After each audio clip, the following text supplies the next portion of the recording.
თუ დედამიში მშილა და არ მიიღო საკმარისი რაოდენობით კალციუმი, ბავშვი კალციუმს მაინც მიიღებს და რძე მაინც იქნება მდიდარი კალციუმით, მაგრამ საიდან? ეს უკვე გიცვლის წარმოდგენას და მიმართულებას რისი მოლოდინი უნდა გქონდეს. ლაქტაციის პროცესი თვითონვე შეგვიძლია გამოვიყენოთ, როგორც ცხიმის მწველი.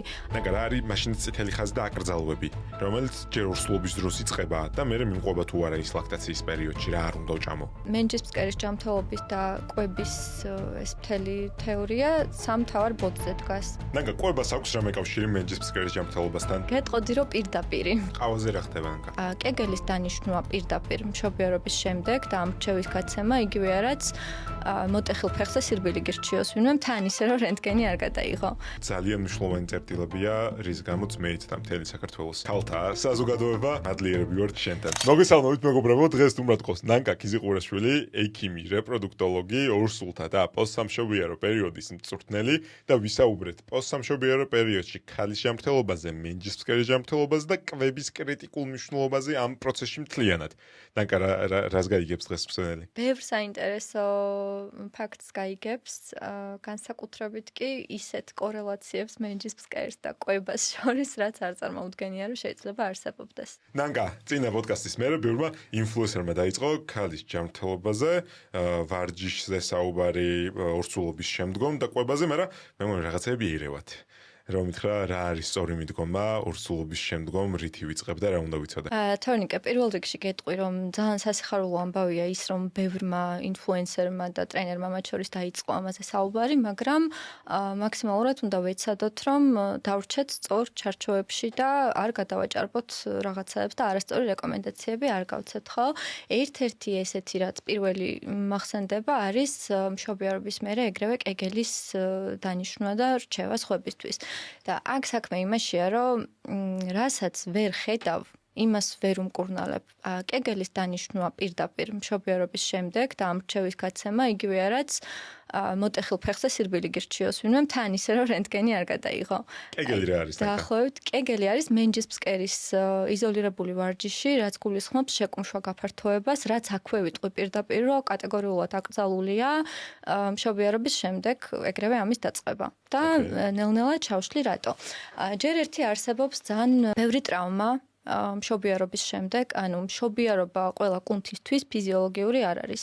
არსებობს სხვადასხვა ტიპის ტრავმები. ერთ-ერთი ესეთი არის ავულსია, ქვია ლევატორის ავულსია. ეს არის, როდესაც მენჯისფსკერის კუნთი, ანუ ეს პუბორექტალი სინახე, რომელიც აი აქ გვაქვს, შეიძლება იყოს აწყვეტილი ცალმხარეს ბოქვენის თვლიდან, ან ორივე მხარეს რთულ შემთხვევაში ძალიან. აი ეს. კი ბატონო, კი, ბოქვენის თვალს შეიძლება აწყდეს, ეგ არის ლევატორის ავულსია. შეიძლება განვითარდეს პირველ მშობიარობის 10-დან 30-მდე პროცენტში. ანუ დამეთანხმები, რომ პატარა რიცხვი საერთოდ არ არის.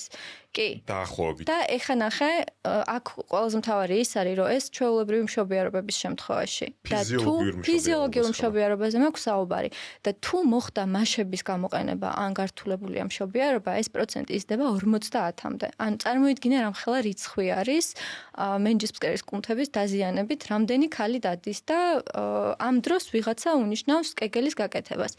კეგელს რო აკეთებ და რო კუმშავ შენ მენჯისფსკერის კუნთებს, მუშაობს მხოლოდ ჯამთელი ნაწილი და ის რომელიც მოწყვეტილია ბოქვენის ძვალს, ანუ ღუზა არ აქვს არანაირი, ვერ უზავ ვერაფერს, ხო? ანუ იწვევ უარეს ასიმეტრიას და შეიძლება უარესი ზიანი მიაყენოს საკუთარ თავს, თუ გაქვს ავულსია. არის ასეთი ტერმინი კიდევ ბალუნინგ, რაც არის ISUOG-ის ტერმინი, ანუ ეკოსკოპიის საერთაშორისო ორგანიზაცია არის მეანობა გინეკოლოგიაში.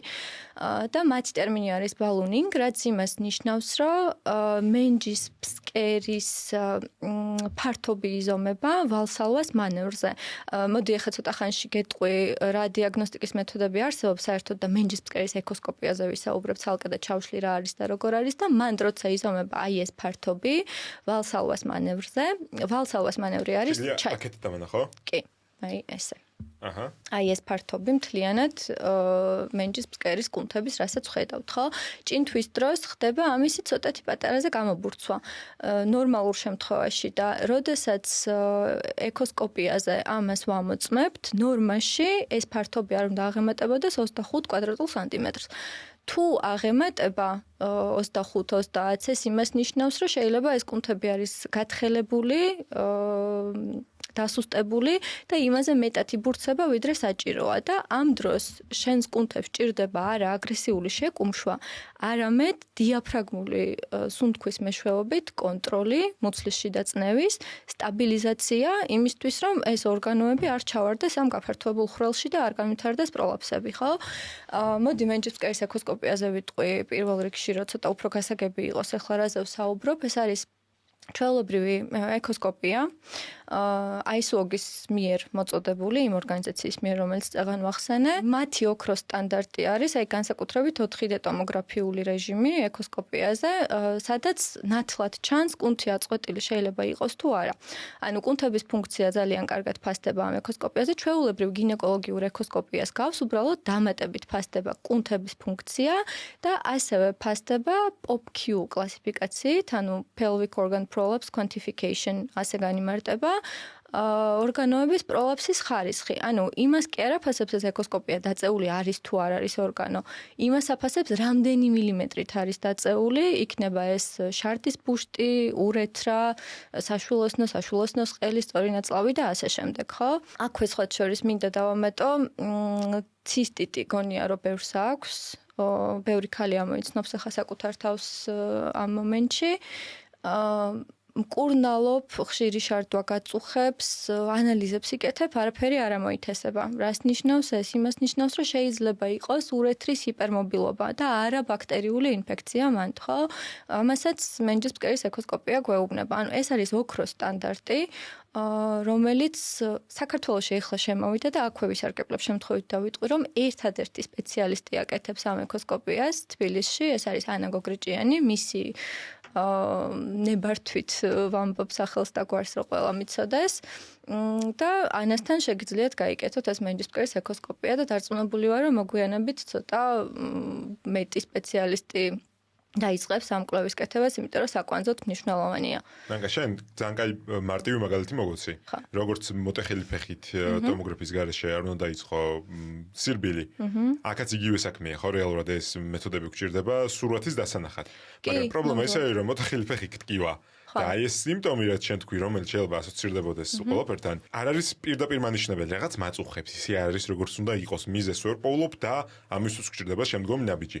ეს მენჯისკარის ეკოსკოპია არის რეალურად რეკომენდებული როდის ვინ ჩაიტაროს ორსულმა ქალმა ორსულობის შემდგომ ორსულობამდე კი ნახე ძირითადად პოსტსამშობიარო პერიოდში როცა 6 კვირაზე ეკოსკოპიური კონტროლი გვიწევს მაშინ ვერ გავაკეთოთ ეს მენჯისკარის ეკოსკოპია იქნება იდეალური ზოგადად არანამშობიარებმა შეუძლია რომ გაიკეთოს და ნახოს რა მდგომარეობა აქვს იმიტომ რომ ყველა სხვადასხვა ცხოვრების სტილი გვაქვს ზოგი ჭარბწონიანია ზოგს ყაბზობა აწუხებს ზოგი მძიმე წონებით ვარჯიშობს ამ ყველაფერს ხო აქვს გავლენა მენჯისკარის ჯანმრთელობაზე როგორც ჩვენს წინა პოდკასტში ვისაუბრეთ, შესაბამისად, ნებისმიერ ეტაპზე შეგიძლია გაიკეთო, მაგრამ აუცილებელი არის მშობიარობის შემდეგ იმისთვის, რომ შეფასდეს მდგომარეობა, ვიცოდეთ აქ რა მდგომარეობაა და იმის მიხედვით დავნიშნოთ ვარჯიში, იმიტომ რომ თუ ეკოსკოპია არ გვაქვს, როგორ თქვა, ძალიან პატარა ოქროს შუალედი არის და ბეწვის ხიდი არის ის ტექნიკები და ის ვარჯიშები, რასაც ამ დროს ნიშნავ და პირველ რიგში ეს ყოველთვის არის დიაფრაგმული სუნთქვა და არა კეგელი,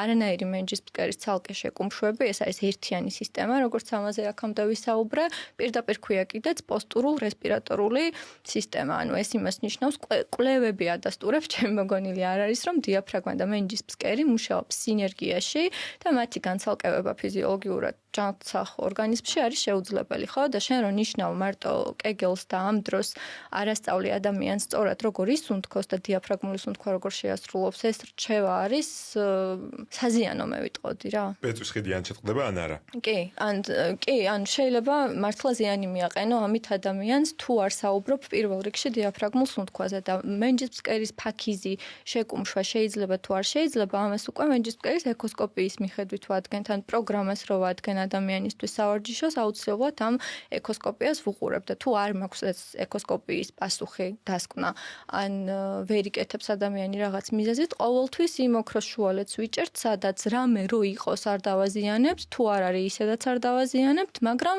სუნთქვა ყველაფრის საწყისი ეტაპი არის იმიტომ რომ სუნთქვის გარეშე არ ხდება ყველაფერი ამიტომ დიაფრაგმული ანუ 360 გრადუსიანი სუნთქვა იგივე ნეგნებით სუნთქვა არის ნომერ პირველი ნაბიჯი ნებისმიერ პოსტსამშობიარო აღდგენაში პოსტსამშობიარო პროცესში როცა ქალი მოგმართავს თუ აქვს შედარებული ეხოსკოპია და არანაირი ტრავმა არ გვაქვს და თუ არ ვიცით რომ ეხოსკოპია შედარებული აქვს ნებისმიერ შემთხვევაში პირველი ნაბიჯი არის სუნთქვითი ვარჯიშების დაწყება და არა კეგელი თუ კეგელთან ერთად სუნთქვის ვარჯიშების დაწყება აუცილებლად სუნთქვა ნახე როგორ არის აიცი რა არის განზოგადება რაღაცების ყველა ქალზე არ შეიძლება იმიტომ რომ ყველა არის ინდივიდუალური რა მე და შენ რა ვთქვათ ახლა რომ ფიზიოლოგიური მშობიარობის შემდეგ ამადა ამ დროს შეიძლება ვარჯიშის დაწყება და საკეისრო შემდეგ ამადა ამ დროს ავიღოთ ორი ქალი ორივე ფიზიოლოგიურად იმშობიარა ერთს აქვს პატარა უწყინარი ნახეთქი მეორეს აქვს ძალიან მძიმე ხარისხის ჩახევები და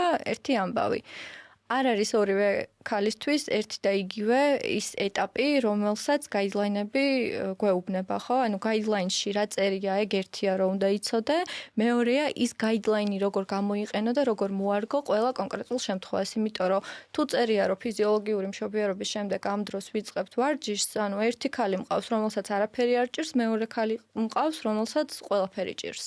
ორივე ფიზიოლოგიურად იმშობიარა, ორივეს ერთნაირად ვერ მივუდგები ვერანაირად და ეს არის უკვე თვითონ პროფესიონალის უნარზე როგორ მიუდგეს თითოეულ პაციენტს თან ისე რომ გაიდლაინებს არ აცდეს და როგორ დაიცვას ის ოქროს შუალედი, იმიტომ რომ ნახე საერთაშორისო გაიდლაინები გვეუბნება რომ არსებობს ფაზები. ნულოვანი ფაზა მშობიარობის შემდეგ არის პირველი 2 კვირა, როცა აქცენტი კეთდება მხოლოდ დასვენებაზე და სუნთქვაზე, დიაფრაგმულ სუნთქვაზე, ყველანაირი მენჯის ფსკერის კუნთების ცალკე ჩართულობის გარეშე. ამ დროს ხდება ჭრილობების შეხორცება, შეშუპების მოხსნა და ასე შემდეგ. შემდეგ არის პირველი ფაზა 2-დან 6 კვირამდე, როცა უკვე ხდება ფუნქციური ჩართვა ნელ-ნელა, ანუ მენჯის ფსკერს კი არ ამუშავებთ თვითონ ამუშავებ მის დამხმარე კუნთებს, რომლებიც ფასციებით დაკავშირებული არის მენჯის ფსკერთან და ნელ-ნელა კონტაქტის აღდგენას იწყებ. აქ შემოდის connection breathing-ი უკვე, რომელიც იგივე დიაფრაგმული სუნთქვაა, მაგრამ ნელ-ნელა თან სხეულის ამოძრავებას იწყებ, არის სპეციფიური რაღაც ვარჯიშები და მოძრაობები უამრავი, pelvic tilt-ები და ასე შემდეგ, რომლითაც დამხმარე კუნთებს რთავ და ნელ-ნელა იწყებს სხეულთან კონტაქტის აღდგენას. ეს guideline გვეუბნება, რომ 2-დან 6 კვირამდე ხდება. 6 კვირის შემდეგ უკვე, როცა ხდება ეკოსკოპიური კონტროლი, მან ყველაფერი ირკვევა. 6 კვირიდან ნელ-ნელა პროგრესირება იწყება და ეკოსკოპიური კონტროლი მაძლევს იმის საშუალებას, რომ ნახო ავულსი არის თუ არ არის, თუ არის, ვაგრძელებ დამხმარე კუნთების ჩართულობას და ნელ-ნელა ფაქიზად აღდგენას, არ ვამატებ არანაირ დატვირთვას.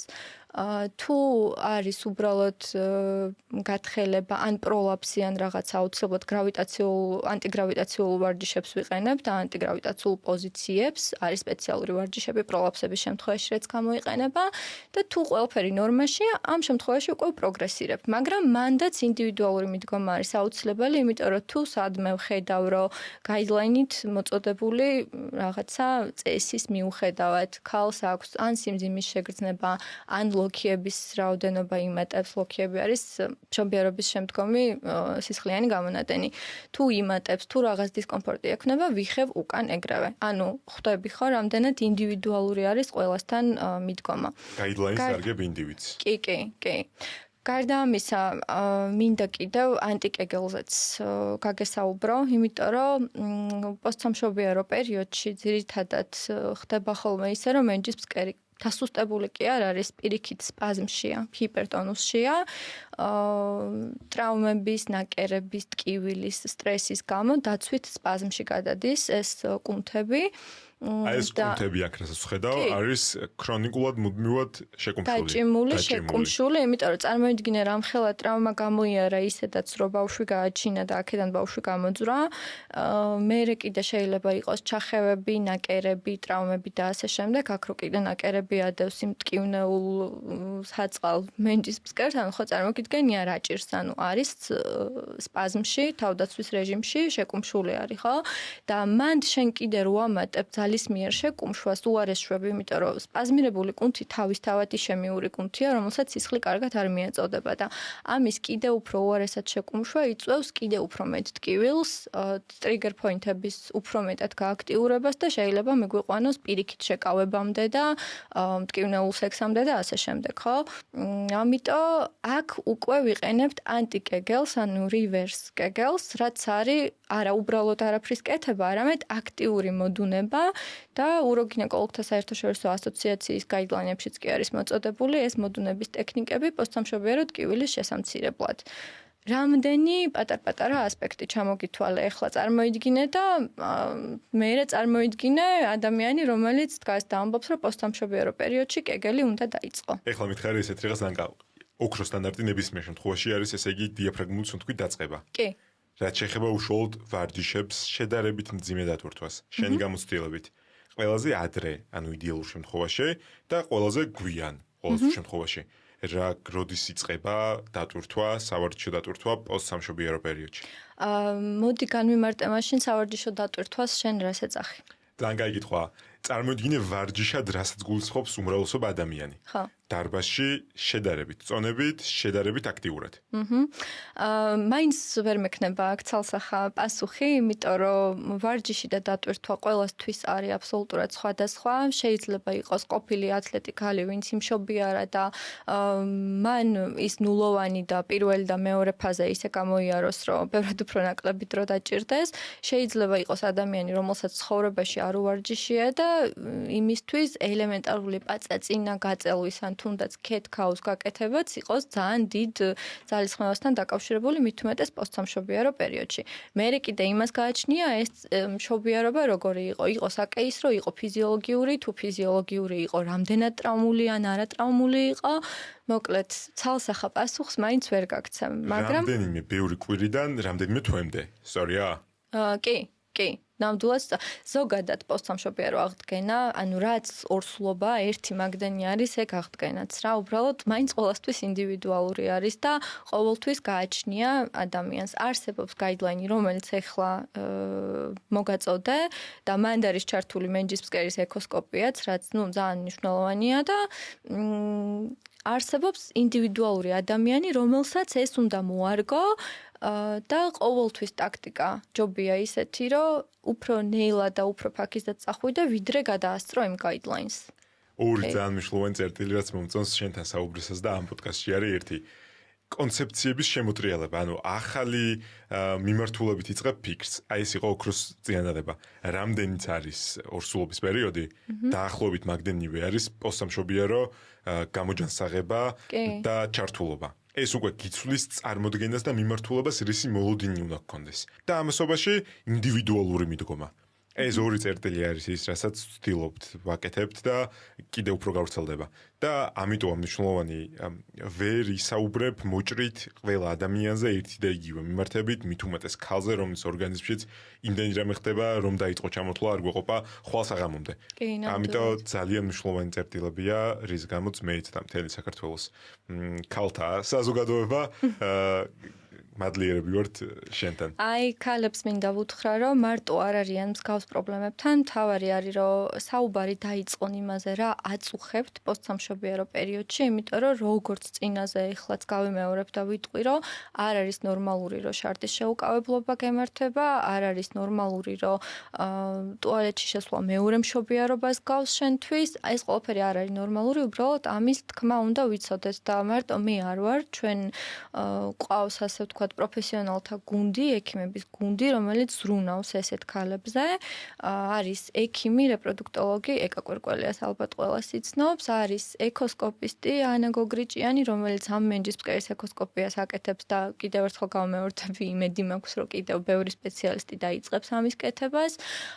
ყავს უროგინეკოლოგი, ქირურგი, იმიტომ რომ არის შემთხვევები, როცა ქირურგიული ჩარევა არის საჭირო ესეთ სიტუაციებში და ერთი ქალბატონი, რომელმაც ყველანი შეგკრა და ყველანი ამ დიდი საქმის შემადგენელი რგოლები ვართ, იმიტომ რომ ვიღაცას სწორი დიაგნოსტიკა ჭირდება, სწორი დიაგნოსტიკის მიხედვით ვიღაცას ვარჯიში ჭირდება, ვიღაცას სამედიცინო ჩარევა ჭირდება და მოკლედ ეს ადამიანები ძალიან მზრუნავთ ამ ქალების პრობლემებზე, ასე ვთქვათ და იმედია, რომ ნელ-ნელა უფრო გავფართოვდებით და გავიზრდებით და უფრო მეც და მეც გავაკეთებთ ქალბატონებისთვის.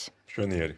ნანგა, ყვებას აქვს რამე კავშირი მენჯისფსკერის ჯანმრთელობასთან და პოსტსამშობიარო პერიოდში მარტივ, უფრო სწრაფ გამოჯანსაღება და გამოჯანმრთელებასთან? გეტყოდი, რომ პირდაპირი. არ და რასი ფიქრებ, რა შუაშია ვაშლი და მენჯისფსკერის კუნთები? წარმოიდგინე, რომ პირდაპირ კავშირშია ერთმანეთთან, იმიტომ რომ მენჯისფსკერის ჯანმრთელობა შეგიძლია ვისაც არ უნახავს საერთოდ პირველად ესმის მენჯისფსკერის კონცეფცია კამერასთან, რომელიც გიყურებს, ეგ მენჯისფსკერის კუნთები დაანახო, იცოდეს რაზე გვაქვს საერთოდ საუბარი მენჯისფსკერს როცა ვახსენებთ. მე მგონია, რომ უკვე ბევრმა უნდა იცოდეს, მაგრამ ვინც არ იცის, მაინც ვთქვათ, რომ ეს არის კუნთები, რომლებიც მდებარეობს ბოქვენიდან კუდუსუნის ძვლამდე ჰამაკივით გადაჭიმული კუნთები არის და ამ კუნთებზე გვაქვს საუბარი, იმიტომ რომ ძალიან მნიშვნელოვანი კუნთებია ქალის ცხოვრების ყველა ეტაპზე აბსოლუტურად ხო. და კვებას რომ მივუბრუნდეთ, ნახე, მენჯისფსკერის ჯანმრთელობის და კვების ეს მთელი თეორია სამ მთავარ ბოდზე დგას. ერთი ის, რომ ყაბზობასთან ბრძოლა და მუცლის შიდა წნევის კონტროლი პირდაპირ კავშირშია მენჯისფსკერის ჯანმრთელობასთან, ასევე შემაერთებელი ქსოვილის ხელშეწყობა, ასე ვთქვათ, კოლაგენის სინთეზი და თვითონ კუნთების ფუნქცია, ხო? იმიტომ რომ მენჯისფსკერი ხო არ არის მარტო კუნთები, არის ასევე შემაერთებელი ქსოვილი, ფასციები, იოგები. ეხლა მივყვეთ, ყაბზობიდან დავიწყოთ. ზოგადად ნომერ პირველი მტერი და რისკ ფაქტორი, განსაკუთრებით პოსტსამშობიარო პერიოდში მენჯისფსკერისთვის არის ჭინთვა. იმიტომ რომ ყაბზობის დროს, როცა ქალი შედის ტუალეტში და ზედმეტად იჭინთება, მენჯისფსკერზე 3-4ჯერ იზრდება დატვირთვა. ან ძალიან დიდი დატვირთვა არის ისედაც ტრავმირებული მენჯისფსკერისთვის, ხო? და ამ დროს ძალიან მნიშვნელოვანი არის ნაწლავების მოწესრიგება იმისთვის, რომ არ იყოს დიდი ძალისხმევა საჭირო დეფეკაციისთვის. ამისთვის რეკომენდაცია გაიცემა, რომ ბოჭკოვანი საკვებით მდიდარი რაციონი უნდა გქონდეს აუცილებლად. ბოჭკოვან საკვებში ვგულისხმობ როგორც ხსნად, ისევე უხსნადი ბოჭკოების კომბინაციას აუცილებლად, იმიტომ რომ როგორც სირბილე, ასევე მოცულობა არის ძალიან მნიშვნელოვანი დეფეკაციის პროცესისთვის, ხო? და ბრისტოლის შკალაც კი არსებობს ესეთი განავლის კონსისტენციის შკალა და აი ამ ბრისტოლის შკალის მიხედვით მეოთხე ტიპის უნდა იყოს კონსისტენცია იმისთვის, რომ დიდი ძალისხმევა და ჭინთვა არ დაჭირდეს ქალს, იმიტომ რომ ნომერ პირველი რისკ ფაქტორია კიდევ უარესი პროლაფსების და რექტოცელეს განვითარების. რექტოცელი არის სწორი ნაწლავის დაწევა, ხო? მარტო საშვილოსნო და შარდის ბუშტი არ ჩამოდის ხოლმე, სწორი ნაწლავიც ასევე შეიძლება გამოვარდეს თავისი ადგილმდებარეობის წერტილიდან. ხსნადი და უხსნადი ბოჭკო. ხსნადი და უხსნადი ხსნად და უხსნად ბოჭკოს. ბოჭკო არის ნახშირწყლის ტიპი, რომელიც საკოოპერაციაში მიუხედავად ასაკის სასქესისა ყველას გვჭირდება. უამრავი ბენეფიტის გამო საშუალებრივი სისტემის გამართული ჯანმრთელობა, გლუკოზის გაუმჯობესებული კონტროლი, გულსაყრელ სისტემის გაუმჯობესებული კონტროლი, სწორი ნაწლავის სიმსივნის შემცირებული რისკი და ასე შემდგომ. კი. სად ვპოულობ ბოჭკოს, იმიტომ რომ ეს არის ნახშირწყლის წყარო, რომელსაც ჩემი ორგანიზმი ვერ გადაამუშავებს, მაგრამ ყველაფერში მეხმარება, რაც შემოვთვალე.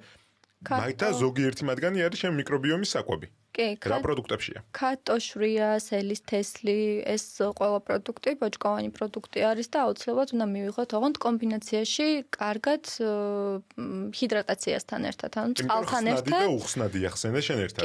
ანუ რეალურად მე ბოჭკოს პოულობ მარცვლეულში, თელ მარცვლოვანში, იმიტომ რომ ბოჭკოს ხვდები ძირითადად ამ მარცვლეულების გარეკანში, ვღებულობ ხილიდან ვღებულობ ბოსნეულისგან, ვღებულობ პარკოსნებისგან, ოსპილობიო, ბარ და მუხუდო და ბოჭკოს შემავსებელი არის, ანუ ყველაფერი რაც ჯანსაღად ითვლება და ამასობაში მცენარეულია. მოდი, რასაც ახლა ჩამოვთვლი, აბსოლუტურად ყველაფერი ჯანსაღად ითვლება და აბსოლუტურად ყველაფერი არის ჯანსაღი დაბალანსებული თეფშის ნაწილი. მან სხვა არაფერი არ არის. ახლა კიდე ჩამონათვალს რო გავაგრძელებ, მივხვდებით ყველანი, ხო? რაზეც არ უნდა ვსაუბრობდეთ, რომ ეს ამისთვის არის კარგი, ეს ამისთვის არის კარგი, საბოლოო ჯამში მაინც მივდივართ იქამდე, რომ თეფში თუ გაქვს ჯანსაღი და დაბალანსებული, ყველაფერი არის რიგზე, ანუ ფიქრიც არ გჭირდება მეტი. ახლა ადამიანს ამ ჩამონათვალს იმისთვის არ ვეუბნები, რომ დაიმახსოვროს და ტვინი გადაიტვირთოს იმით, რომ აი მენჯის მკერისთვის ეს და ეს მჭირდება, ეს და ეს. არა, უბრალოდ საკმარისია, რომ იცოდე ჯანსაღი დაბალანსებული თეფში და ჯანსაღი პროდუქტი რას ნიშნავს და თუ ამ ყველაფერს იღებ და არ ეძახი ჯანსაღს მარტო წიწიბურას და ქათმის ფილეს და იქ ბოსტნეულიც გაქვს, იქ პარკოსნებიც გაქვს და ყველაფერი რაც საჭიროა დაბალანსებული თეფშისთვის, თავისთავად გიგვარდება ეს პრობლემა, ისე რომ არც კი გიწევს ამაზე ბევრი ფიქრი რა. იდეალურია. ნანკა, ესე კი ყაბზობის მოგვარება არის მთავარი საქმე ერთ-ერთი. კი, და მანდ კიდე მინდოდა დამემატებინა სპეციფიური რეკომენდაცია მენჯის მკერის კუთხით, ფსილიუმი არის საუკეთესო იმ დროს, როცა პოსტსამშობიარო ტრაუმები, ან პროლაფსები, ან რაიმე დარღვევები გვაქვს, ფსილიუმი კარგი იქნება, რომ ყველა მიიღოს, იმიტომ რომ განავალს იმ დონეზე არ ბილებს, რომ აღარ გჭირდება ზედმეტი ჭინთვა და ზედმეტი ძალისხმევა და დატვირთვა მენჯის მკერს. ფსილიუმი რაც არის ბოჭკოს წყარო, რომელიც შემიძლია დანამატის სახით მივიღო. კი. ანუ მაშინ ნახე უკანო გადმოვიდეთ რა იქნებოდა არასწორი მიდგომა. რეალურად ყველაფერი ჯანსაღ პრინციპით ჩდება, აქ არის, თუმცა თუ ვსაუბრობთ ამ შრალ საკვებზე, შესაბამისად ბოჭკო და სწორი სითხე ყვება მდელ პერიოდში, დღის განმავლობაში კრიტიკულად მნიშვნელოვანი იქნება. განავლური მასის კონსისტენციის მისაღებად რაც მჭირდება. ამას და საპირისპირო არის მშრალი.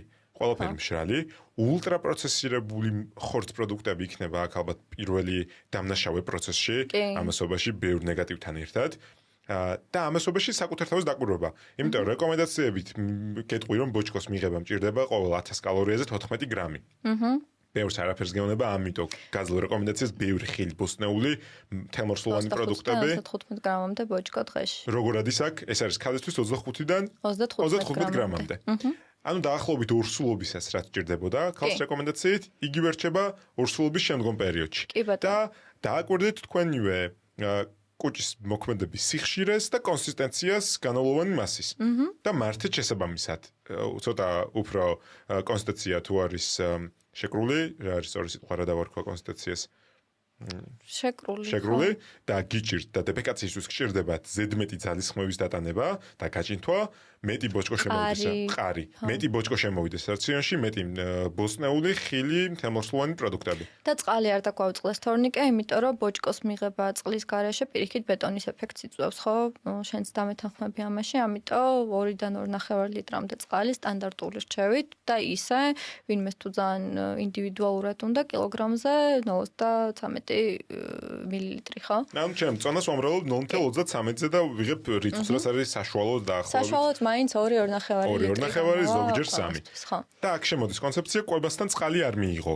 რომელიც ამ შემთხვევაში არასწორია და სხვა შემთხვევაში არასწორია, აქ კრიტიკულად პირიქით პრობლემები შეიძლება შემიქმნას.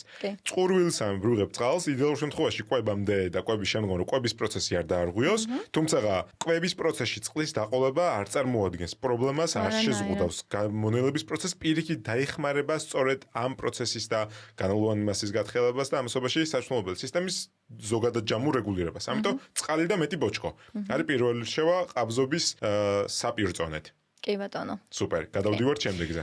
გადავედით ახლა შემაერთებელ ქსოვილზე. პირველი ხო ვთქვით ყაბზობის თემა, იმიტომ რომ უცლისში დაწნევას მართავთ. მეორე არის შემაერთებელი ქსოვილის თემა, იმიტომ რომ როგორც წაღან ვახსენე, მენჯისფსკერი შედგება არა მარტო კუნთებისგან, არამედ ფასციებისგან და იოგებისგან, ხო? და იმისთვის რომ ეს ფასცია იყოს იდეალური და კარგად დაიჭიროს ორგანოები და წელვადი იყოს, ასე ვთქვათ, და ელასტიური, ამისთვის საჭირო არის კოლაგენი. კოლაგენის გამოსამუშავებლად ნომერ პირველი კოფაქტორი არის C ვიტამინი, იმიტომ რომ ვიცით მე და შენ და სხვებსაც გავაგებინოთ, რომ C ვიტამინის გარეშე კოლაგენის ბოჭკოების წარმოქმნა არ ხდება. და რეკომენდაცია გვაქვს, რომ ცილოვან საკვებთან ერთად აუცილებლად მივიღოთ C ვიტამინის შემცველი პროდუქტები, როგორც არის კივი, ციტრუსები, ბულგარული წიწაკა და ასე შემდეგ, ხო? ცილოვან საკვებთან ერთად აუცილებლად ვიღებთ C ვიტამინს. მათ შორის ბოსტნეულისგან. კი ბატონო, თუთიას და სპილენძსაც გამოვარჩევდი, იმიტომ რომ ეს არის ის მიკროელემენტები, რომლებიც კოლაგენის ბოჭკოების ჯვარედინ გადაბმას, ანუ cross-linking-ს უზრუნველყოფს, რის შედეგადაც ქსოვილი უფრო მყარი და ელასტიური ხდება და არ უნდა დაგვავიწყდეს. ეს არის გოგრის თესლი, საქონლის, საქონლის ხორცი, ფრინველის ხორცი. ზღვის პროდუქტები, რომელიც ბევრ კომბინაციას ერთად მაძლავს. კი ბატონო და ამინომჟავები, გლიცინი, პროლინი, ლიზინი, გვიყვარს თუ არ გვიყვარს, მე პირადად არ მიყვარს, მაგრამ ძვლის ნახარში არის ნომერ პირველი, იმიტომ რომ ძალიან ბევრ კოლაგენის პრეკურსორს შეიცავს.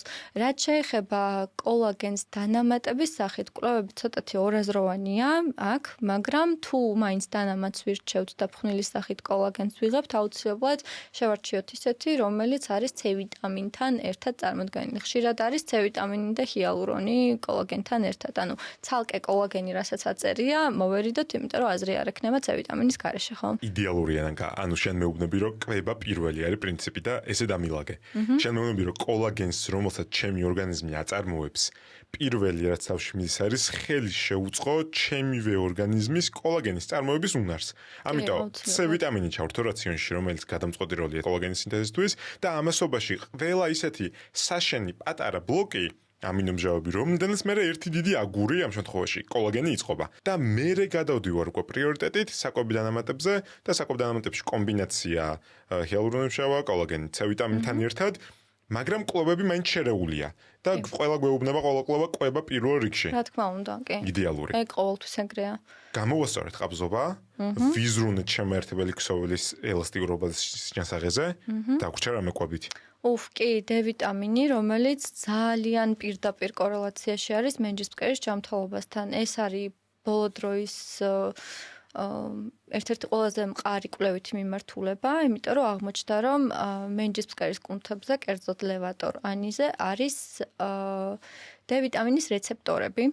რას ამბობ? კი, არის D ვიტამინის რეცეპტორები და კვების და ჯანმრთელობის საერთაშორისო ორგანიზაციების მონაცემების მიხედვით, ქალები, რომლებსაც აქვთ D ვიტამინის დეფიციტი, ბევრად უფრო მაღალი რისკის ქვეშ არიან შარდის შეუკავებლობის და მენჯისფსკერის დისფუნქციების განვითარების, ვიდრე ის ქალები, რომლებსაც ნორმაში აქვთ D ვიტამინი და მეცაც გეტყვი პირდაპირი პროტოკოლი არის ავულსიების და მენჯისფსკერის სხვადასხვა დისფუნქციების დროს. პირდაპირი პროტოკოლი არის D ვიტამინის დონის შემოწმება და მისი კორექცია. ანუ პირდაპირ კავშირში ზოგადად ხო ვიცით, რომ ძალიან კაი ტიპია D ვიტამინი, მაგრამ კი, მაგრამ აქ ძალიან პირდაპირი კორელაცია არის და მართლა ერთ-ერთი ყველაზე მყარი კვლევითი მიმართულებაა, კიდევ ერთხელ გამეორდები. ამიტომ D ვიტამინს ვაკონტროლებთ პირველ რიგში აუცილებლად და თუ არ გვაქვს ნორმაში ვისტორებთ. და ამასობაში აქვე მინდა თქვა, რომ მზიანი საქართველოს მითი, რომელიც D ვიტამინს აქვს, ჩვენ ქვეყანაში მზეყო თითქმის ყოველთვისაა. მაშინ როცა რეალურად ოქტომბრიდან მარტამდე D ვიტამინის წარმოქმნა, იმიტომ რომ რაგანეთშიც ვართ, როგორც იხრება მზე, რაც გვჭირდება, როგორი ტიპის ზისხივის გამოსხივება და ოდენობა, რომ წარმოქმნათ, ერთი გვჭირდება სწორი მზის დახრილობა, სწორი დრო და ამასობაში გვჭირდება ფართობი, კანი წარმოქმნის D ვიტამინს და მარტო ღაწვები რა სიზამს, როცა შეფუთული დავდივარ და რომც არ დავდიოდე, სულ ტიტლიკანამ ვირბინო შუაგულში ქალაქის რუსთაველზე D-ვიტამინის დეფიციტი საქართველოში იშვიათი პრობლემა არ არის. კლინიკური დეფიციტი კვლავებით, რომელიც იცი, ბევრი არ ტარდება სამწუხაროდ საქართველოში, 14% მეტს დასრულს აქვს კლინიკური დეფიციტი, რაც შეავს 20-ზე ნაკლებს, რომელიც ძალიან დიდი დეფიციტია. 20-დან 30 შუალედში უმრავლესობა ადამიანი აქ მერყეობს და ჩვენ ვიცით რომ ოპტიმალური ზღვარი უფრო მაღლაა. შესაბამისად მე D-ვიტამინი მზეს მივიფიცხე 9 საათი და საქართველოში ვცხოვრობ, პრობლემა არ უნდა მქონდეს, არ არის ესა. D-ვიტამინის გამოსწორება, გადამოწმება, მერე საჭირო დოზებით, სწორი ფორმების მიღება არის კრიტიკულად მნიშვნელოვანი, თუმცა მათ შორის ქალისთვის მენჯისფსკერის ჯანმრთელობის ნაწილში. კი, და კიდევ მინდა დავამატო, არ ვიცი რაიმე შემთხვევა, სადაც არ ვიტყვი მაგნეზიუმზე და ომეგა-3-ზე, ყველგან არის და ყველაფერში ძალიან კარგია. მაგნეზიუმი განსაკუთრებით მაშინ გჭირდება, როცა ჰიპერტონუსი გვაქვს და დაჭიმული მენჯისფსკერის პრობლემა გვაქვს, განსაკუთრებით მშობიარობის შემდეგ, იმიტომ რომ ბუნებრივი მიორელაქსანტია და ძალიან გვეხმარება, ანუ გარდა ფართოფოთლოვანი პროდუქტების და თხილეულ თესლეულის და ასე შემდეგ, დანამატზე თუ გვაქვს საუბარი გლიცინატი მოდუნებისთვის, ციტრატი კუჭის მოქმედებისთვის, იმიტომ რომ ორივე ძალიან გვეხმარება მაგ დროს. ომეგა-3-ს რაც შეეხება, ანთების საწინააღმდეგო მოქმედება აქვს და პოსტსამშობიარო პერიოდში ქსოვილების რეგენერაციას ხელს უწყობს ძალიან, ამიტომ ეგეც ძალიან მნიშვნელოვანია. დანამატზე თუ არ გვაქვს საუბარი, თევზი და ჯანსაღი პროდუქტები ომეგა-3-ის შემცველი, ხო? და ასევე დავამატებდი კიდევ ზოგიერთ შემთხვევაში ფიტოესტროგენებს. ფიტოესტროგენები მნიშვნელოვანია ლაქტაციის პერიოდში და პერიმენოპაუზაში, როცა ესტროგენი დაბალი არის, მენჯისფსკერი თავისთავად თხელდება, ელასტიურობას კარგავს და ისეთი პროდუქტები, როგორიც არის ფიტოესტროგენების შემცველი პროდუქტები, სოიო, მე მგონი იმაშიც გვაქვს ქერი მაგალითად. ხო, კი. ბურღულაულში ვხვდებით ფიტოესტროგენებს, ზოგიერთ ბოსტნეულში ვხვდებით ფიტოესტროგენებს. ეს არის პრიორიტეტი კვებაში ამ დროს. ხო, და ზუსტად ეს პროდუქტები იზოფლავონებს, რომელიც შეიცავს, ბუნებრივად ატენიანებს და ელასტიურობას უზრდის ლორწოვანს და მენჯისფსკერს, ამიტომ ლაქტაციის პერიოდში და პერიმენოპაუზაში ეგეც მნიშვნელოვანი კომპონენტია, ასე ვთქვათ, კვების. ნანკა ლაქტაციის პერიოდზე ეხლა მინდა გადავიდე, იმიტომ რომ რეალურად პოსტპარტუმი რადგან საუბრობთ მენჯისფსკერის ჯანმრთელობა და ლაქტაციის პერიოდი ერთმანეთს ემთხვევა, როგორც წესი აუცილებლად. სანამ მაგაზე გადავლა ერთით მინდა დავუბრუნდე იმ წინადადებას, რომელიც თქვი, რეალურად არ ვსაუბრობთ არაფერ თულზე, გარდა ჯანსაღი კვების პრინციპებისა და ეს ყველაფერი იმდენი გადაფარვა აქვს, ვერ წარმოიდგენთ, რამდენად გული შეგვიძლია გქონდეს მშვიდად, მაშინ როცა ჯანსაღ კვებაზე და ესეთ სპეციფიკურ დეტალებზე მიდგება საქმე. მე თუ ვჭამეთ ხილს, ბოსტნეულს, მთელმარცვლოვან ბურღულაულს და ამითი ვაგვარე ბოჭკოს საქმეს. ამასობაში მაგნიუმი შემოდის საქმეში, რომელიც უმრავლესობა ფართოფოთლოვან მწვანე ფერის ბოსტნეულშია, მარცვლეულშია, თხილეულ თესლეულშია.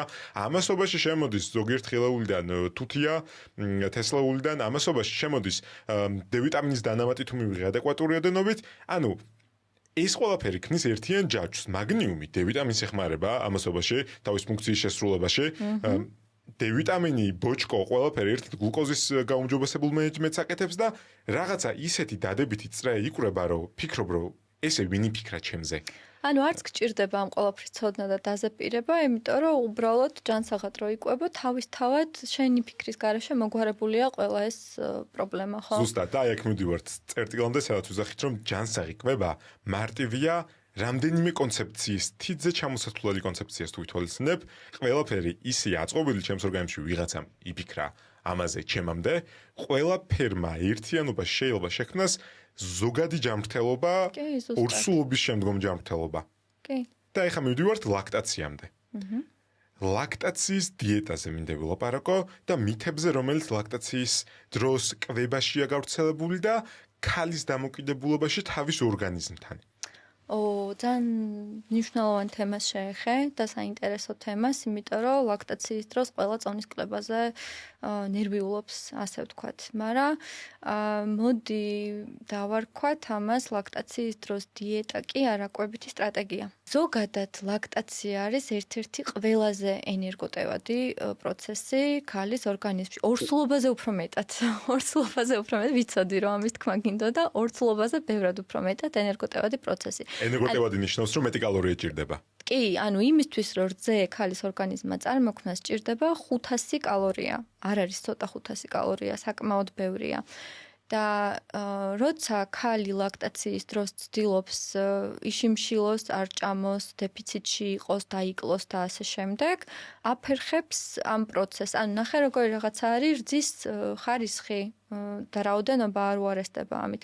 რაოდენობა არ უარესდება იმ თვალსაზრისით, რომ მაინც წარმოქმნის შენი ორგანიზმი საჭირო რაოდენობით რძეს, მაგრამ იმის გამო, რომ სტრესში ხარ და აშიმშილებ ორგანიზმს, ორგანიზმი თავდაცვით რეჟიმში გადადის.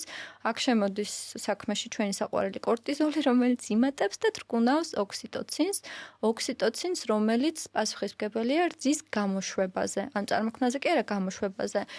Let down რეფლექსი ითრკუნება ამით და შეიძლება რძე საკმარისი გქონდეს და ვერ გამოდიოდეს და ვერ მიეწოდებოდეს ბავშვს საკმარისად, ან თუ ზედმეტად დეფიციტში ხარ, უკვე ენერგიის დეფიციტის გამო შეიძლება ცოტა რაოდენობა შემცირდეს. არ გაქრება, მაგრამ ოდნავ შემცირდება, ხო?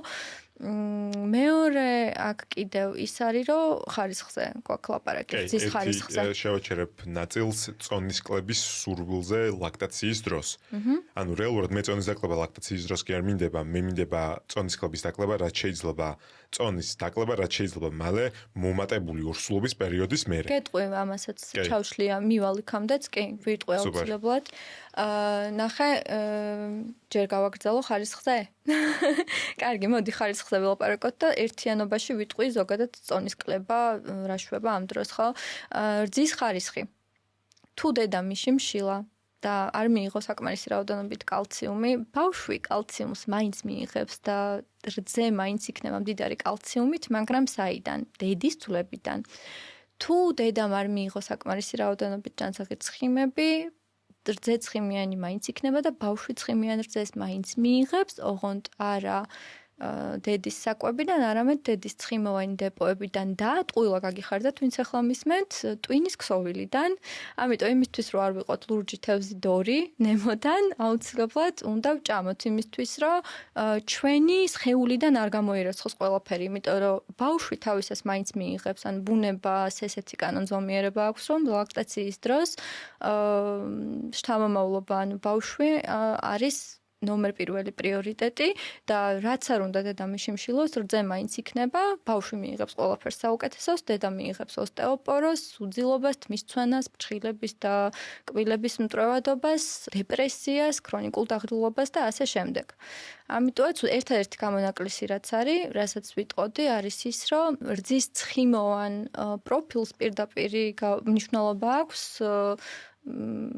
დედა რას მიიღებს რა. ანუ დედა თუ ძირითადად ტრანსცხიმებს იღებს, რძე ნაკლებად სასარგებლო ცხიმებით იქნება გაჯერებული და დედა თუ ჯანსაღ ცხიმებს იღებს, რძეც იქნება სასარგებლო ცხიმებით გაჯერებული. ამიტომ აქაც იქამდე მივდივართ, რომ ჯანსაღი კვება დედისთვის პირველ რიგში. წონის კლებაზეც მივალ ეხლავე, მანამდე ვიტყვი, რომ რას ვამბობდი? აქ ჩაგერთვები სანამ გააგრძელებ კონცეფცია, რომ რასაც ვჭამის ვარ. ეს ესეა, ნამდვილად ესეა და ანუ თურმე დედა რასაც ჭამს, ის არის შვილიც, ანუ ის მას იღებს შვილი და დედა რასაც არ ჭამს, ის აკლდება. კი, აქ ვიტამინებს კი, გამახსენდა და ვიტამინებზე მინდოდა საუბარი, როგორც ცხიმოვან პროფილზე, ასევე ბეჭდგუფის ვიტამინებია და D ვიტამინიც დაკავშირებულია დედის მიერ საკვების მიღებაზე, ხო? ამასთან ერთად ჰიდრატაციაც ძალიან მნიშვნელოვანია, იმიტომ რომ თუ საკმარისი რაოდენობით წყალი, სუპი, ჩაი არ არის ორგანიზმში, რძეც შემცირდება, იმიტომ რომ ჰიდრატაცია პირდაპირ კავშირში არის რძის რაოდენობასთან, ხო? ეხა რა ხდება, ნახე, ხო ვთქვით, რომ 500 კალორია ჭირდება რძის წარმოქმნას. ძუძუთი კვებას დღეში 300-დან 500 კალორიამდე ჭირდება კიდევ. როგორც ფიზიკურ აქტივობას. ზევიდან, როგორც ფიზიკურ აქტივობა 300-დან 500 კალორიამდე ნიშნავს ალბათ 45 წუთიან სირბილს დღეში. და ლაქტაციის პროცესი თვითონვე შეგვიძლია გამოვიყენოთ როგორც ცხიმის მწველი. არ გჭირდება არანაირი შიმშილობა და არაფრის რაციონიდან ამოღება, თუ უკვე საკმარისად ჭამ და არაფერს ზედმეტს არ იღებ შაქრების, ცომების და ასე შემდეგ სახით, ისედაც ბუნებრივ დეფიციტში ხარ, თან ისეთ დეფიციტში, რომ რა ვიცი, ყველაზე მაგარი ცხიმის მწველი არის თავად ლაქტაციის პროცესი. ამიტომ არ გჭირდება არაფერი ზედმეტი, არაფერი ზედმეტის გათვალისწინება. ერთადერთი, რასაც ვითვალისწინებთ იმისთვის, რომ ბალანსში ვიყოთ და მშვიდად ვიყოთ, რომ ფორმაში ჩავდგებით, იმიტომ რომ ესეც ძალიან მნიშვნელოვანია ქალისთვის, ხო, რომ ანუ ელემენტარულად ფსიქოლოგიის და დეპრესიის დონეზე, რომ თავდაჯერებულები ვიყოთ და ნელ-ნელა კარგად გამოვიყურებოთ. უნდა გავიაზროთ ის, რომ ლაქტაცია არის ბუნებრივი ცხიმის მწველი პროცესი და უნდა გავითვალისწინოთ ის, რომ 1800 კალორია არის აი ის ქვედა ზღვარი, რომლის ქვევითაც არავითარ შემთხვევაში არ ჩამოვდივართ, იმიტომ რომ მე რეიწება უკვე ამ ყოველფრის არევა, რასაც აქამდე ვისაუბრე, ხო? 1800 არის ყველაზე დაბალი ზღვარი. ამასთანავე კალორიებთან ერთად ვითვალისწინებთ იმას, რამდენად ნუტრიენტულად მდიდარ საკვებს მივირთმევთ, ანუ შეგვიძლია დავუსახოთ საკუთარ თავს ისეთი რაღაც, რომ რაც შეიძლება ნაკლებ მოცულობაში, რაც შეიძლება მეტი ვიტამინი და მინერალი მივიღოთ საკვებიდან. ეგ დაგვეხმარება ძალიან. ანუ კონცენტრირებული. კი, ნუტრიენტების სიმჭიდროვეზე მაქვს საუბარი აქ და არა ცარიელ კალორიებზე, როგორც არის შაქარი, ცომი და ასე შემდეგ, ხო? ანუ ძალიან მარტივია ყველაფერი, კვერცხი, ხორცი, ავოკადო, რძის პროდუქტები, ბოსტნეული. კი, შაქრები და ცომები არა. ეს არის ბევრი, მაგრამ კონცენტრირებულად ნუტრიენტებით სავსე. კი, აუცილებლად. არ ჭამო ცოტა, მაგრამ ჭამო უკეთესი. ანუ ხარისხის გამოსწორებაზე ჭამთ დანაყრებამდე, მოდი ასე ვთქვათ რა, არ ვშიმშილობთ, ჭამთ დანაყრებამდე და ჰიდრატაციას, ანუ წყლის და სითხეების მიღებას, სუპი იქნება თუ ჩაი იქნება თუ სხვა სასმელი, ეგეც ძალიან მნიშვნელოვანია, ხო?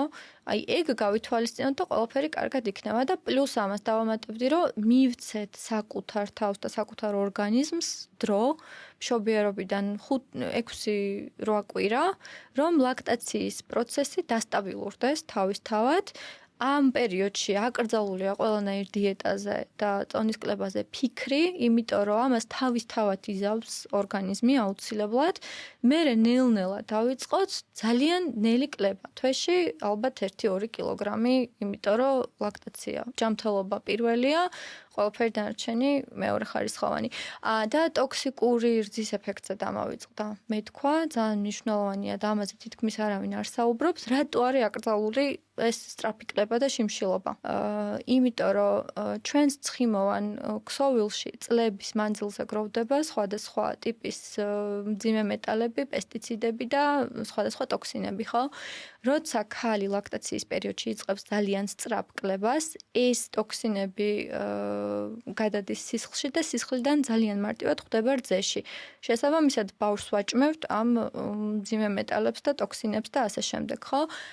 არ უნდა მოხდეს კლება იმაზე სწრაფად, ვიდრე ღვიძლს შეუძლია ამ ტოქსინების განეიტრალება. და თუ ჩვენ ვიშიმშილეთ და ძალიან სწრაფად დავიკელით ლაქტაციის პროცესში, ტოქსიკური რძე გვექნება. შეიძლება პირდაპირ არ გამოვლინდეს ეს, მაგრამ ცხოვრების მანძილზე, ბავშვის ცხოვრების მანძილზე აუცილებლად სადღაც იჩენს თავს, იმიტომ რომ, ესე ყველამ ვიცით, რომ ძირსნაყარი არ უნდა ვჭამოთ არაფერი, მაგრამ პროდუქტებშიც ხო ბევრი გვაქვს ძალიან ეს დამაბინძურებლები, მძიმე მეტალები, აგერ ჰაერიც ძალიან დაბინძურებული გქონდა ცოტა ხნის წინ და ვიცით, რომ ცუდია ჯანმრთელობისთვის და რატო ვავნოთ ბავშვს იმისთვის, რომ სწრაფად დავიკლოთ, როცა შეიძლება რომ ყველაფერს ნელ-ნელა და ადეკვატურად მივყვეთ, იმიტომ რომ დრო გავა და მაინც ჩავდგებით ფორმაში თუ სურვილი გვაქვს. უბრალოდ მთავარი არის რომ პრიორიტეტი იყოს სიჯანსაღე და არა სისწრაფე. დედი ჯანმრთელობა უდრის ბავშვის ჯანმრთელობას და დედი ჯანმრთელობა არა მხოლოდ ფიზიოლოგიური, ნუტრიენტებით დაბალანსება, არამედ ემოციური. იმიტომ რომ რეალურად ფიზიოლოგიაზე რო ვისაუბროთ, ჯანსაღი და ჯანმრთელი რძე და ლაქტაციის პროცესი დედას აძლევს საშუალებას შვილი ექსკლუზიურად ძუძუთიკვებაზე ყავდეს. აკადემიაში ვამზადებ ბავშვთა ნუტრიციოლოგიის მიმართულებას და ძალიან ბევრი წერტილია, რომლის გაჟღერებაც მინდა, მაგრამ ერთი მნიშვნელოვანი წერტილი ვსაუბრობთ ბავშვის ჯანმრთელობაზე ასაკთან ერთად. ჭარბწონიანობის რისკზე, ტიპი 2 დიაბეტის რისკზე, რომელიც ჩვენ ქვეყანაში საკმაოდ დიდი პრობლემაა. ევროპის სტატისტიკით გააჩნია ასაკს ზოგან ბოლოდან მე-5 ადგილზე ვარ, ზოგან ბოლოდან მე-3-ზე, ზოგან ბოლოდან მე-7-ზე. ჭარბწონიანობა არის პრობლემა, მათ შორის ბავშვებში და სიმსუქნე მოზარდებში. კითხავს ვამთ საიდან ვიწყებ გამოსწორებას? გამოსწორებას ვიწყებ ჯერ ჩასახოლმდე პერიოდში, ორსულობისას და შემდგომ პირველი ერთ-ერთი ყველაზე დიდი კორელაცია ან დაკავშირება, რაც შემიძლია ვნახო რა რით შემიძლია ვივარაუდო ბავშვს ექნება თუ არა ჭარბწონიანობის ტიპი 2 დიაბეტის პრობლემა. არის ის რომ მან ნადრევად დაიწყო წონის მატება. წარმოიდგინე ბავშვი ყველაზე ფუნთუჩელა არის 9 თვის ასაკში. 9 თვის ასაკში ყველა ბავშვი ნახო არის პუტკუჩა. ეგრეც უნდა იყოს. აქედან ნელ-ნელა იწყება კლება და შემდგომ 5-6 წლის ასაკში იწყება გრადუალური მატება. როცა ადრე დგება 2-3 წლის ასაკში თუ მაქვს ნახტომი წონაში, ეს არის ერთ-ერთი ყველაზე მძლავრი ინდიკატორი, რომ ბავშვს ჭარბწონიანობის სიმსუქნის პრობლემა შეიძლება დაუდგეს მოზარდობასთან ან დასრულობასთან ერთად. რა იწვევს იმის გარანტიას, რომ ბავშვმა ადეკვატურად ნელ-ნელა დაიწყოს ზრდა ამ 8 თვიანი ჩავარდნის მერე 5-6 წლის ასაკში ექსკლუზიურად ძუძუთიკვება. შესაბამისად, დედამ თუ იზრუნო ნუტრიენტულად თავის ორგანიზმზე სტრესის ფაქტორები დაირეგულირა და ამასობაში ექსკლუზიურად ძუძუთიკვება ბავშვი, ბავშვის მოზარდობის პერიოდს უმზადებს ძალიან კარგ საძირკველს. და მეორე ფაქტორი დედის ემოციური ჯანმრთელობა და ვიცით რომ ბავშვებისთვის მშობლები და დედაა პირველი მაგალითი, რომელიც უნდა გაუძღვეს ჯანსაღი კვების გზაზე. დიეტების არაერთი ციკლი და მისი ნეგატიური ემოციური მხარე კიდევ უფრო ცუდი იმპულსი ნიშანი შეიძლება იყოს ემოციურად ქცევით ნაწილში ბავშვისთვის. შესაბამისად, აი ეს დედა რომ თავის თავზე ფიქრობს და უნდა იფიქროს. შენ თქვი რომ ევოლუცია აპრიორიტეტებს ბავშვს. რა უცნაურია რომ ბავშვი მაინც მიიღებს ძალიან ღრმა დეფიციტი თუ არა აქვს და რაღაცების რაც ჭირდება, მაგრამ დედის ორგანიზმს დააკლდება. ანუ როგორ შეიძლება დედის ძვლებს, კუნთებს, ყველაფერს დედას შეჭამს. ვერ იფიქრებ ამას. ამიტომ მე ქალის ჯანმრთელობა ძალიან მნიშვნელოვანია მენტალურად, იმიტომ რომ მარტო ბავშვზე არ უნდა იფიქროს, საკუთარ თავზე უნდა იფიქროს, თუ უნდა რეალურად ბავშვზე იფიქროს. ამიტომ კრიტიკულად მნიშვნელოვანია დიეტების კონცეფციის და ჯანსაღი კვების ნაწილში სიმშვიდე ვიპოვოთ. ეს სიმშვიდე მეუნება იმას, რომ ბალანსი ვიპოვოთ და ყველაფერი კარგადაა და უსმინოთ ჩვენ პოდკასტთან ნანკას. ეს ყველაფერი როგორ გადაბმულია ერთმანეთზე და მეც ყოველთვის ვამბობ, რომ ბედნიერი დედა, ბედნიერი ბავშვი. ამიტომ დედამ პირველ რიგში საკუთარ თავზე უნდა იფიქროს, არ არის ეს ეგოიზმი, იმისთვის რომ მერე ის ბავშვიც იყოს კარგად, ხო? და ანუ აი მე მოვიკლებ და მე ამას უცებ ვიზავ და ჩემი ბავშვი იყოს კარგად, არ გამოდის საბოლოო ჯამში ეგ, იმიტომ რომ რაც უფრო აკლებ შენს ფსიქოლოგიურ თუ ფიზიკურ ჯანმრთელობას რაღაცაებს, მით უფრო აისახება მე ეს ყველაფერზე, მათ შორის ბავშვსაც. ამიტომ ძალიან საინტერესოდ გადაბმულია ყველაფერი ერთმანეთზე და ეს ბალანსი აუცილებლად უნდა გქონდეს ნაპოვნი ყველა ქალს, რომ როგორც ბავშვს ვზრუნავთ, ისევე საკუთარ თავებზეც აუცილებლად ვიზრუნოთ რაღაცა სიჯანსაღის და ადეკვატურობის ფარგლებში. მაგრამ არის მაშინ წითელი ხაზი და აკრძალვები, რომელიც ჯერ ორსულობის დროს იწყება და მერე მიმყვება თუ არა ის ლაქტაციის პერიოდში, რა არ უნდა ვჭამო. არის რამდენიმე პუნქტი, რომელიც მიყვება ლაქტაციაზეც. მოდი ორსულობაზე ვისაუბროთ ჯერ, ორსულობის წითელ ხაზებზე რა არ უნდა ჭამოს ორსულმა, ხო? იმიტომ რომ ხდება ხოლმე ხშირად ისე, რომ ორსულები ან ზედმეტად აკრძალვებს იწესებენ ხოლმე, რომ ფრთხილად იყვნენ, ან პირიქით არ ითვალისწინებენ ხოლმე რაღაცაებს. დავიწყოთ უმი თევზიდან, სუში მაგალითად. არავითარ შემთხვევაში არ შეიძლება რომ ორსულმა მიიღოს, იმიტომ რომ ძალიან დიდი რისკი გვაქვს არა იმდენად ბაქტერიების და ჰელმინთების, რამდენადაც ბაქტერია ლისტერიასი, რომელიც ძალიან იშვიათია, იმიტომ რომ მარტივად გადაკვეთს პლაცენტარულ ბარიერს და შეიძლება ნაყოფისთვის დამთავრდეს სავალალოდ მკვდრად-შობადობით ან რაღაც მძიმე ინფექციებით დაბადებისას ან რაღაც მსგავსით, იმის მიუხედავად რომ დედისთვის შეიძლება უბრალო გრიპად ან ინტოქსიკაციად იყოს ახკმული. მაგას უნდა მოვერიდოთ მაქსიმალურად. გარდა ამის, სუშის გულისხმობ უმი თევზის თორე არსებობს ისეთიც, რომელიც არის თერმულად დამუშავებული შემწვარი და ასე შემდეგ და თუ ძალიან ენატრება ორსულს სუში შეუძლია ის თერმულად დამუშავებული და შემწვარი მიირთვას, მაგრამ არავითარ შემთხვევაში უმი არ იყოს. აქ უმი არის პრობლემა და არა თვითონ კერძი სუში, ხო? არის ასევე ვერცხლის წყლის მაღალი შემცველობის თევზები. ეს არის დიდი თევზები, რომლებიც არის მტაცებელი თევზები, ანუ დიდი ხანი ცხოვრობენ და თავის ცხოვრების მანძილზე იგროვებენ ძალიან ბევრ ვერცხლის წყალს, ანუ მეთილმერკურს, რომელიც არის ნეიროტოქსინი და აზიანებს ბავშვის განვითარებად ნერვულ სისტემას და ტვინს. ამიტომ უნდა ვეცადოთ, რომ მოვერიდოთ მსგავს თევზებს. ახლა არ მგონია, რომ საქართველოში ვინმე ზვიგენს და ხმალ თევზას მიირთმევდეს, მაგრამ აი დიდი თინუსი, დიდი თინუსი შედის ამაში. არ შედის პატარა თევზები, როგორც არის, თქვათ, ორაგული, სარდინი, კალმახი და ასე შემდეგ. ეგ პირიქით მაღალი სარგებლის მომტანია, იმიტომ რომ ომეგა-3 ვიცით, რომ ძალიან მნიშვნელოვანია ორსულობაში, ხო? მაგრამ დიდ თევზებს მოვერიდოთ. ვიტყოდი კიდე უმხორცს, იმიტომ რომ ტოქსოპლაზმოზი არის ძალიან საშიში ამ დროს და ასევე სალმონელაც, ანუ ნაყოფის სიმახინჯეები, მანკები და ასე შემდეგ შეიძლება გამოიწვიოს და ისეთი კერძები, როგორც არის მაგალითად ტარტარი ან medium rare steak-ი ან ასე შემდეგ, ამას უნდა მოვერიდოთ აუცილებლად. ბევრს გონია, რომ ეს ტოქსოპლაზმოზი კატებით გადადის მარტო, მაგრამ უფრო ხშირი და მაღალი ალბათობაა უმი ხორცით და გაურეცხავი ბოსტნეულით ამის გავრცელების. არაპასტერიზებულ რძის პროდუქტებს ვიტყოდი კიდე, იმიტომ რომ მანდაც პრობლემა არის ბაქტერიების არსებობა და უმი კვერცხი. უმი კვერცხი, იმიტომ რომ მანდ სალმონელა, რომელიც იწვევს ძლიერ დეჰიდრატაციას, ღებინებას, მაღალ ცხელებას და ასე შემდეგ.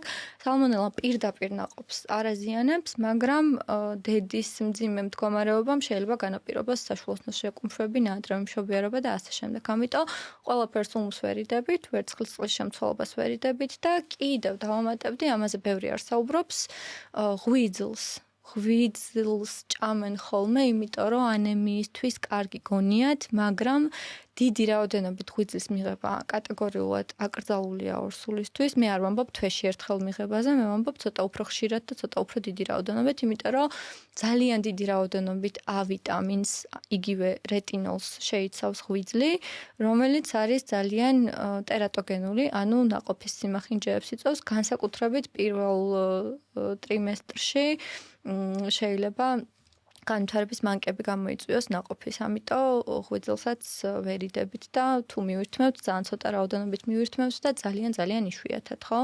თუ მაინც და მაინც გვინდა იქ რაღაც სარგებლის მიღება. და რახან რეტინოლი ვახსენე, ბარემ აქვე off topic ჩავამატებ, რომ რეტინოლის შემცველი სახის მოვლის საშუალებები, კოსმეტიკა, კრემებიც არსებობს, რომლებიც ქალებს ძალიან გვიყვარს, მაგრამ კატეგორიულად აკრძალულია ორსულობისას და ლაქტაციაზე მეკითხებოდი წეგან, ლაქტაციაში აი ეგეც ძალიან აკრძალულია, იმიტომ რომ გადადის სისხლში, გადადის რძეში და შესაბამისად უნდა ვერიდოთ მაქსიმალურად მაგასაც. ყავაზე რა ხდება ნკა? ოფეინზე. ყავაზე რა ხდება? ვიცი რა არის? დიდი რაოდენობით, რა თქმა უნდა, არა, მაგრამ მცირე რაოდენობით, ერთი ჭიქა დღეში, სავსებით მიღებული. ახლა სიმართლე გითხრა, უახლესი გაიდლაინები არ მინახავს ამაზე, რა და როგორ, მაგრამ სულ ეგრე იყო, რომ ხო, ადეკვატური რაოდენობით აბსოლუტურად უნებელია და ზოგჯერ საჭიროც არის ორგანიზმისთვის და აი კოფეინის სრულად ამოღება აზრს მოკლებულია ხოლმე ცოტა ძირითად შემთხვევებში. მაგრამ არც უნდა გადავაჭარბოთ. ზუსტად და რაც უნდა ამოვიღოთ აუცილებლად. სრულად არის ალკოჰოლი. ალკოჰოლი და სიგარეტი თავისთავად ეგ მაგას მე მგონი ხაზგასმა აღარ ჭირდება. უნივერსალური პრინციპია. ხო. ამათგან ძალიან მცირედი შეზღუდვა მრჩება ლაქტაციის ნაწილში.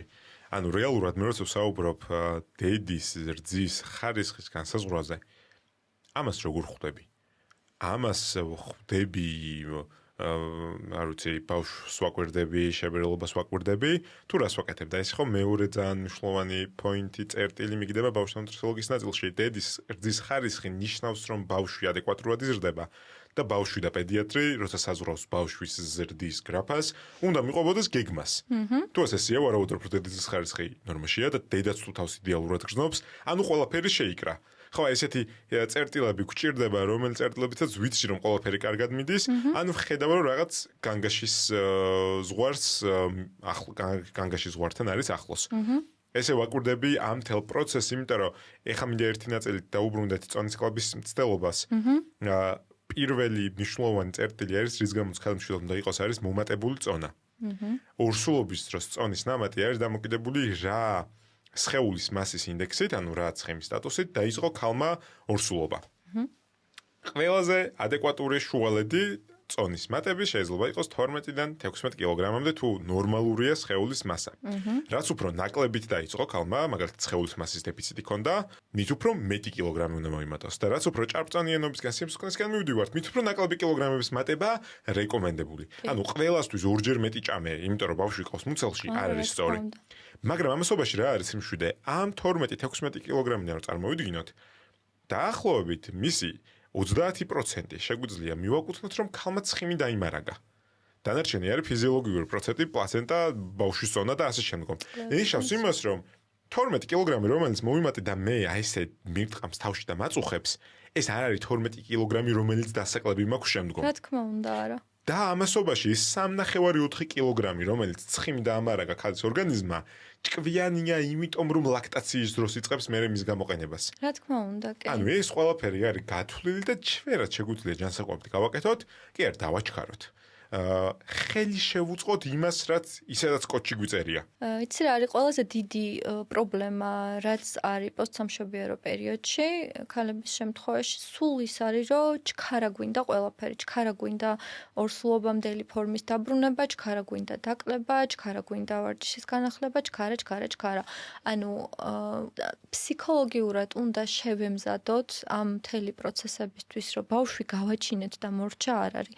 ბავშვი რო გავაჩინეთ, ერთი მაგდენი დრო გვინდა კიდე, რომ ჩვენ თავს დრო მივცეთ, ჩვენ ორგანიზმს დრო მივცეთ, ნელ-ნელა ის თავისი პროცესები გაიაროს, იქნება ეს ლაქტაცია, აღდგენა, კვება, ყველაფერი აბსოლუტურად კლება, ჯანსაღი და ასე შემდეგ. ხო, ანუ მე თუ მზად ვარ იმისთვის, რომ არ მორჩა ყველაფერი იქ, სადაც ბავშვი გავაჩინე და მზად ვარ, რომ ერთი მაგდენი კიდევ მივცე დრო ჩემს ორგანიზმს, შვიდად გაიაროს თავისი პროცესები, მანდ უკვე ყველაფერი ლაგდება, მაგრამ როცა ტვინში ის მაქვს, რომ აი გავაჩინე და აბა დროზე ეხლა დასაკლები მაქვს წონა, რომ წერენ ხოლმე ძირითადად რა მიკვირს იცი? ძალიან ბევრი წერს ხოლმე, რომ აი ბავშვი გავაჩინე და ამდენი კილოგრამი დამრჩა დასაკლები.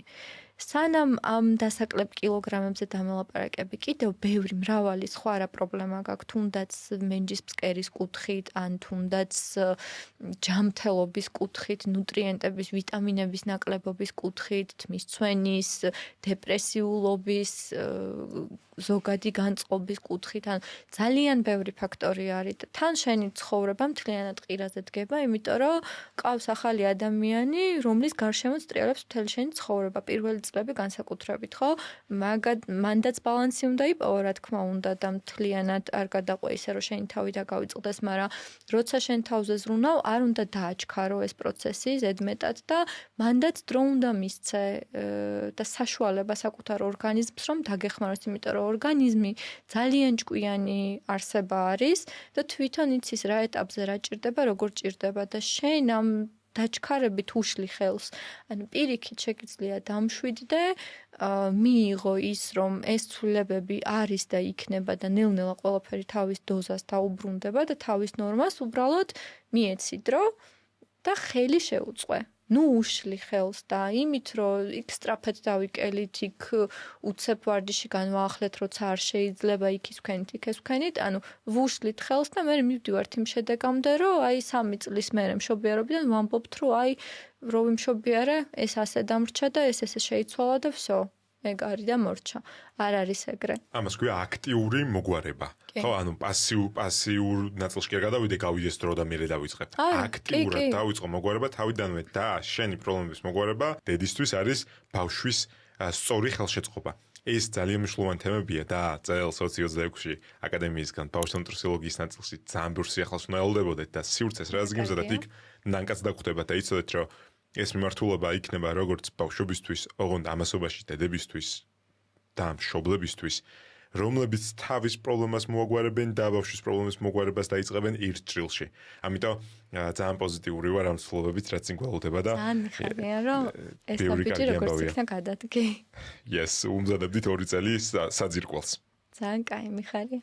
მშობიარობის შემდგომ პერიოდში ჩვენაც განვიხილავთ ნანკა ერთი არის მენჯისფსკერის ჯანმრთელობა, არა ნაადრევი კეგელის ვარჯიში, არამედ სწორი დიაფრაგმული სუნთქვა და შემდგომ ადეკვატური ინდივიდუალური მენეჯმენტი ვარჯიშის პროგრესირების ყვება მენჯისფსკერის ჯანმრთელობაში და ლაქტაციის პერიოდი, რომელიც ამ ყველაფერთან ერთად მიდის დროის ნაწილშიც და დაბრკოლებების ნაწილშიც და კვების ნაწილშიც. აქ რა არის ისეთი მნიშვნელოვანი წერტილი, რომელიც ახლა არ გვითქვამს და ყველა ქალმა უნდა იცოდეს დამატებით. ყველაფრის ბალანსი, ალბათ ერთი მარტივი პასუხი არის ყველაფრის ბალანსი, იმიტომ რომ აი რასაც ვეძახით ჯანსაღს ზოგადად, ექსი ჯანსაღე და ეგ ბალანსი თუ დაცული გაქვს, ყველაფერი თავისთავად მოგვარებულია, როგორც აქამდე უკვე ვახსენე. ძალიან მარტივია. რეალურად ძალიან მარტივია. კი, ნახე, ამდენს ვსაუბრობთ, ამდენი პოდკასტი არსებობს, ამდენი თემის რაღაცა წვრილმანებამდე ჩაშლა არსებობს და მე ადამიანი ამ ყველაფერს ზის, უსმენს და ფიქრობს, რომ ღმერთო ჩემო, რამდენი რამე უნდა ვიცოდე, რამდენი რამე უნდა დავიმსახურო, დავიმახსოვრო უბრალოდ სიტყვები მე რა. დავიმახსოვრო იმისთვის, რომ ჯანსაღად ვიყო და კარგად ვიყო და ყველაფერი გავითვალისწინო და ასე შემდეგ. რეალურად, როგორც წეგან თქვი, არ არის არაფრის ესე წვრილმანებში დამახსოვრება და ჩაციკლა რაღაცებზე საჭირო. საჭირო არის უბრალოდ ბალანსი, სიჯანსაღე, რაზეც ყველგან არის საუბარი, ხო? ჯანსაღი დაბალანსებული თებში ერთია და იმას ვერ შეცვლის ვერაფერი და იმ თებში ყველაფერი შედის შენ გინდა მენჯისფსკერის ჯანმრთელობის კუთხით განიხილე და გინდა სხვა კუთხით ყველაფერში ბალანსი და ის სიჯანსაღეა საჭირო, ხო?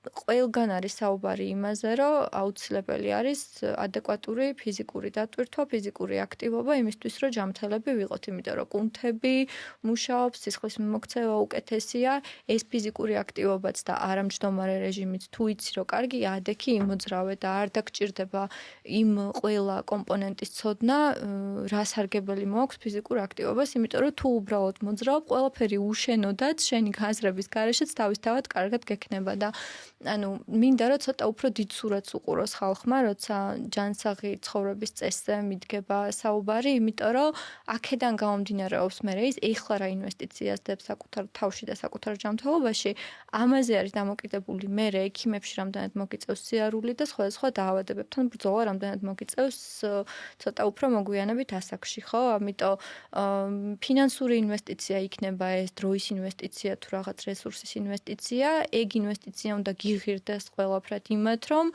სიბერე გქონდეს ჯანსაღი და უზრუნველყოფილი და არ გაატარო ექიმებში და საავადმყოფოებში და წოლით რეჟიმში. ანუ აი ამ კუთხით თუ შეხედავ ამ ყველაფერს ეგ საკმარისია ჩემი აზრით რა.